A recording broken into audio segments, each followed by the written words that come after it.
how to fix Facebook account disabled by mistake. In order for you to fix this issue, the very first thing you want to do is to head over to any of the web browser. Let me move into Safari. Once you're in here, search for Facebook customer service. Head over to the very first site, Help Center. Now move into Login Recovery and Security.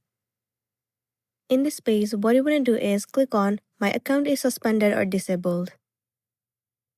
It will show you the step-by-step process on how you can fix this issue. If not, tap on No right here. Select Other, and then tap on Select. Now in this page, state the problem that you have been facing on Facebook. Tell them that your account has been disabled mistakenly, and you want to recover your account. Simply enter your username, phone number, and also email address associated with your account.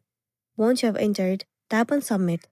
Now within 24 hours, they will analyze your account and help you out with the problem that you have been facing, and then your account will be recovered. So that's a wrap for this video. If this video helped you, give it a like and check out our next tutorial. Thank you.